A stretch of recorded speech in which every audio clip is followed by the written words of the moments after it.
But the current U.S. administration is no different from the previous one, since it makes the same demands over Tehran's nuclear program.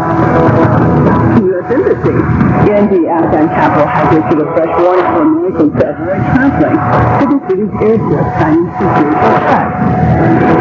And Russia reports nearly 20,000 new daily COVID-19 cases and 799 deaths.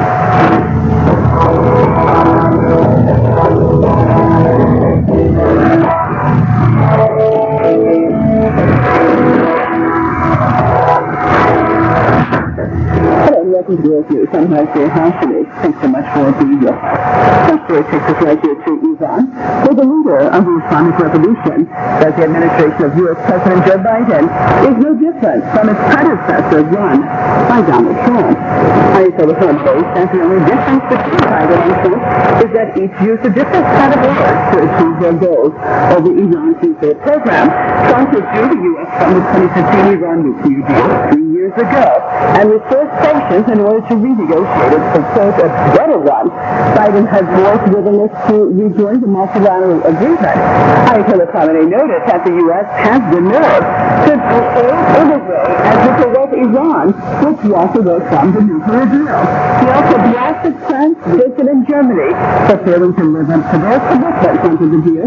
The leader said the trio's obstructionism in implementing the accord is no less than that of the U.S. Secretary of Iran's Supreme National Security Council has condemned U.S. President Joe Biden for what he called illegally threatening the Islamic Republic. In his speech, Ali Shamkhani said Biden's emphasis on using other options with regard to Iran's nuclear program establishes Tehran's right to reciprocate. The reaction followed a meeting between Biden and Israeli Prime Minister Naftali Bennett at the White House. During the meeting, Biden said he was putting diplomacy first on Iran's nuclear issue, but added he would be prepared to turn to other options. Biden's threat of unspecified options came after Israel's Minister of Military Affairs Benny Gantz accused Iran of seeking a nuclear weapon. Gantz said that military options should be considered as Plan B to prevent Tehran from accessing a nuclear warhead. Iran has repeatedly dismissed such accusations, especially from Israel that it such as in the possession of hundreds of nukes.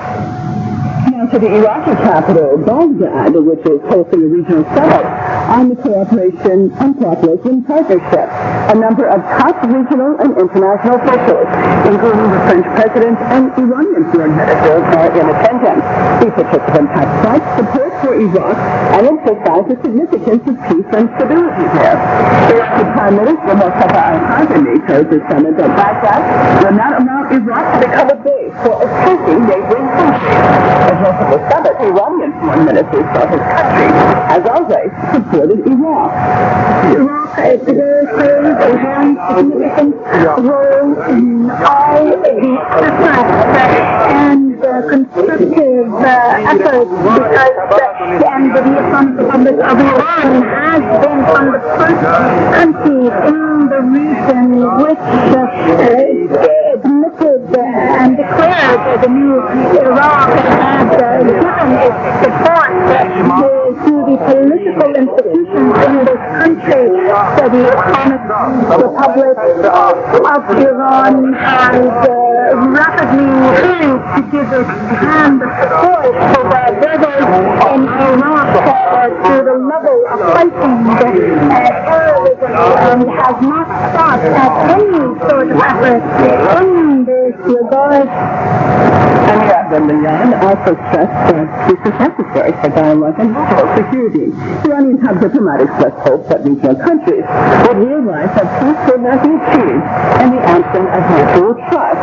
He blamed the U.S. for the chaos of the region, saying that Washington committed a crime by targeting commanders such as General Qasem Soleimani who fought terrorists. Amir Abdullahian expressed regret over Syria's absence at the summit.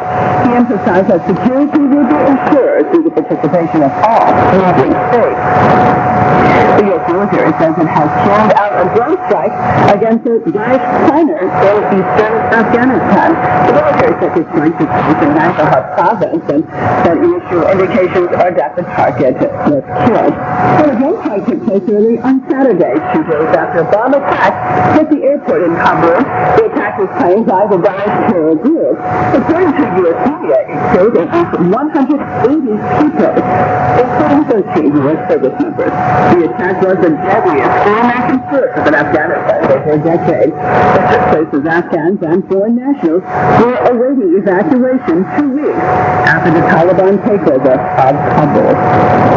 Meanwhile, the U.S. Embassy in the Afghan capital has issued a fresh warning for Americans to avoid traveling to the city's airport, citing security threats.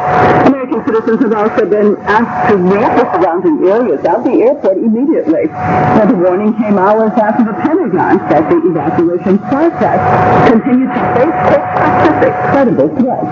But that followed Thursday's deadly attack outside of Kabul airport. Now, the attack hampered the evacuation process of foreign nationals and forces ahead of the August 31st deadline. However, Western officials have said the evacuation of civilians is underway at a very fast pace to meet the deadline.